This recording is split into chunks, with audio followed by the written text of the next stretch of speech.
Hi team, let's talk about price objections. We all get them, and it gets really hard to know how to deal with them and how to convince somebody that they are worth the investment in themselves without being that creepy, pushy salesperson who's forcing someone to spend money that they don't have, right? We're all there from time to time. And so I want to talk with you a little bit about my philosophy and my strategies in overcoming price objections. And I hope this is helpful to you. So the first thing I want you to realize is that 99.9% of people you run across, it is not that they do not have the money to spend. It is that they do not see the value in what you're offering. Okay, I'm going to repeat that.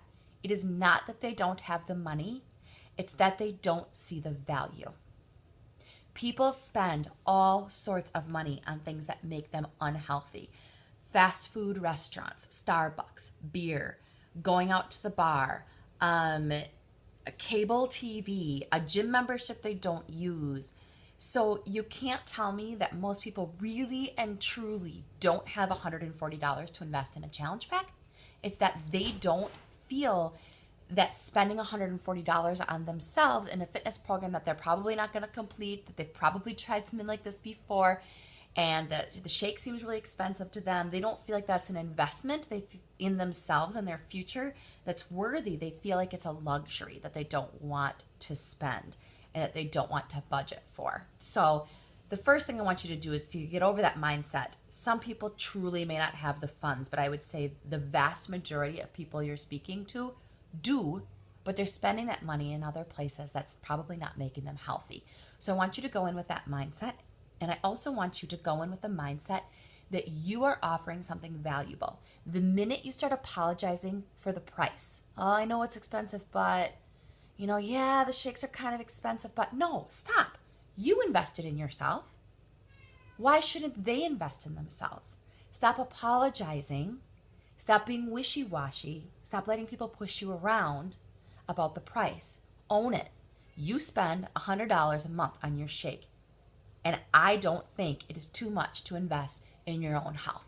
So you need to own that price. Don't go in apologizing or with a sheepish mindset and feel like you're being pushy or that you agree with them that it's too expensive, because they're gonna run with that. Okay, so don't apologize. Help them see the value in it. What do I mean by that? There's a lot of things they're going to be saving money on. They're getting basically a personal trainer in a lot of ways who's in their home every single day. They're getting help with their nutrition. They're getting the workouts for free that they get to keep, and they're getting an entire healthy meal for $4 a day.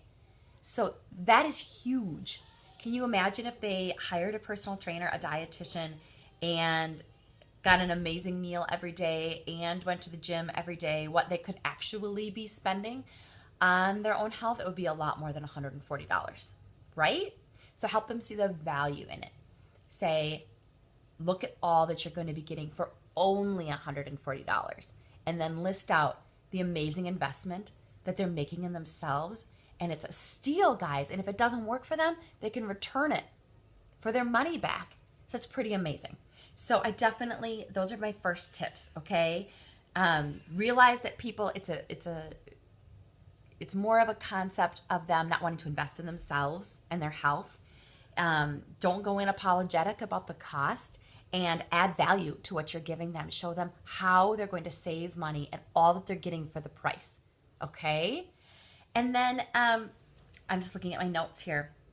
I always suggest that you use feel, felt, found, okay? And what do I mean by this? I mean, when I first started my first challenge, I get how you feel, because I felt like Shakeology was a lot to spend on a protein shake, and I was really hesitant to drop the money on the Insanity DVDs, because I simply have all these DVDs in my cabinet that I hadn't even opened, and I was notorious for spending money on a gym membership that I didn't use. So I feel where you're coming from.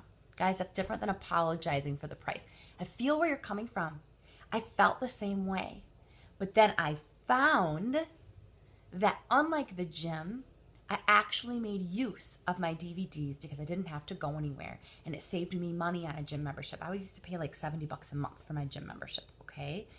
I found that I was able to stop going through the drive-through and spending more than $4 on a meal that was making me super unhealthy, and I found that I had all this energy and that I was in love with my Shakeology. It was the healthiest thing I was putting in my day, and I found that it was the best investment I was making in my own health. I was able to stop buying multivitamins, stop buying smoothie ingredients at the co-op, so that I want you to start with how you feel, where they're coming from, how you used to feel, how you felt about it, and then what you found and how you overcame that concern about price. So use, feel, felt, found. And then if they're still stuck on the price, then I want you to dig in a little bit, how well you know this person, and if you really feel like it is truly a money issue. And if it is a money issue, then it's not up to us to pressure someone to spend what they don't have. You're here to help people. So then you try to make it work for them. Figure out a way to get them in the group with a sampler pack of Shakeology, or with just the DVDs, and send them a sample in the mail of the shake, or offer the coaching opportunity because they're going to get a discount. So that's kind of my last resort, is to really just dig into the issue. You don't want to push someone too hard if they're really not able to spend the money. You want to help, not be pushy. So definitely don't be afraid to let someone in your group if they really truly can't make the investment, because if they see the results, they'll be back and they'll figure out a way to make it work in their budget. And always lead with the cost of the challenge pack too. If you give someone a cheaper option and say, well, if you just get the DVDs, it's $60, but if you get the challenge pack, it's $140, well, obviously they're going to pick the cheaper option. Lead with the cost of the challenge pack. My group costs $140 to be in, and this is all that you get for that investment, and your money back if you don't see results. And to me, that's a no-brainer. So I hope that those suggestions help. I know when I did my first challenge group, guys, $220 on the Insanity Challenge Pack was a lot of money for me and my family. And it was the best $220 I've ever spent. It helped me establish a six-figure business for myself 4 years later. So, it was a no-brainer. But at the time, I really can feel where people are coming from with thinking that was an investment I didn't want to make in myself. I did not think my health was worth it. I thought it was a luxury. And I'm so glad that I decided to invest that money in myself, because it has turned out to be the best decision I've ever made. So I hope that helps a little with price objections. It's hard. We all run into it, but help people see the value and really listen to where they're coming from. Don't be sheepish about it. Lead strong with the cost of the challenge pack, and let me know if you have any other questions. Okay? Thanks, guys.